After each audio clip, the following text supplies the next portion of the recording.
Hello बच्चों, चलिए प्रश्न पढ़ते हैं। वास्तविक संख्याओं के समुच्चय आर पर एक संबंध आर एक इस प्रकार परिभाषित है कि a comma b belongs to R एक, मतलब ए कोमा बी है वो आर एक में विद्यमान है।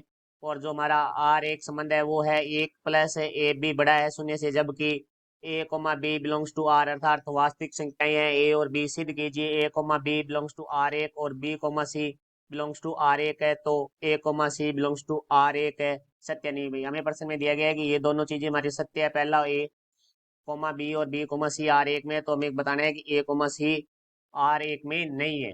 तो देखो भाई, मुख्य अवधारणा, तो जो हमारा प्रश्न है उसके अंदर है हमारी बात की गई है संबंध के बारे में।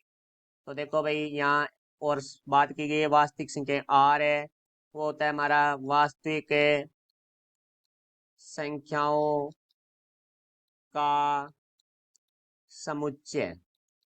तो देखो भाई, अब हम प्रश्न के बारे में बात करते हैं। जो प्रश्न में हमें दिया गया है संबंध है, तो प्रश्न में हमें संबंध दिया गया है कि एक क्रमित युग्म में a comma b belongs to R एक है, और ये आर एक का जो संबंध है हमारा वो एक प्लस ए बी बड़ा है शून्य से, जबकि ए और बी है वो हमारे वास्तविक संख्या अर्थात बिलोंग्स टू आर है। तो अब देखो, हमें प्रश्न में आगे दिया गया है कि सिद्ध करना है उसमें कि a comma b belongs to R एक है। तो हमारा जो संबंध होगा वो होगा एक प्लस ए बी बड़ा है शून्य से, क्योंकि ये दिया हुआ है तो ये संतुष्ट करेगा इसको। फिर B comma C belongs to R एक, तो ये भी इसका संतुष्ट करेगा, एक प्लस बी सी बड़ा है शून्य से। तो हमें प्रश्न में बताना है कि ए कोमा जो सी है वो आर एक का अवयव है, नहीं है। तो देखो भाई, इसके लिए हमें देखना है कि एक प्लस ए सी, क्योंकि एक प्लस एक की जगह ए रहेगा, बी की जगह सी आ जाएगा, तो ये जीरो से बड़ा नहीं होगा, ये हमें दिखाना है। तो हम इसके लिए एक उदाहरण लेते हैं। तो उदाहरण देखो, हमारा ए बराबर एक, बी बराबर हम लेते हैं एक बटे दो, और सी बराबर हम लेते हैं माइनस एक, क्योंकि उदाहरण को इस तरह से लेना है कि हमें पहली दोनों शर्तें हमारी संतुष्ट होनी चाहिए।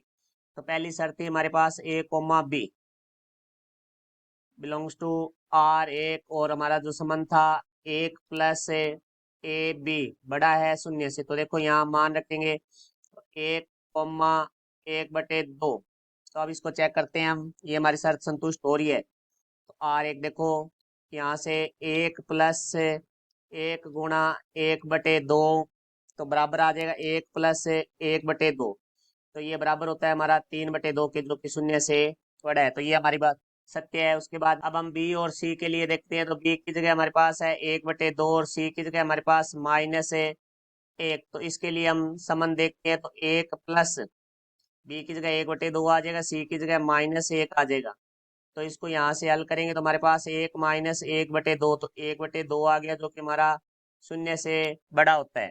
तो इसका अर्थ हुआ जो हमारा बी कोमा सी है वो भी आर वन के लिए सत्य है, जो हमने उदाहरण दिया है उसके लिए। तो अब हम अगला बात करते हैं ए और सी के लिए। तो हमारे पास आ जाएगा एक कोमा माइनस एक, तो इसके लिए हम देखेंगे।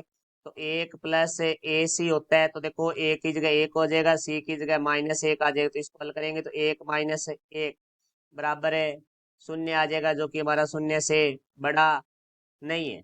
तो इसका मीन्स ये बात हमारी सत्य नहीं है। तो ये एक कोमा माइनस एक है वो हमारा आर एक में विद्यमान है, नहीं है। तो हम क्या लिखेंगे, एक कोमा माइनस एक विद्यमान नहीं है आर एक में। तो इसका अर्थ हुआ कि a comma c not belongs to R एक, तो हमारा कथन है वो असत्य है। तो यहाँ लिखेंगे हमें सत्य नहीं है, और यही हमें प्रश्न में सिद्ध करना था। आशा करता हूँ समझ आया होगा। धन्यवाद।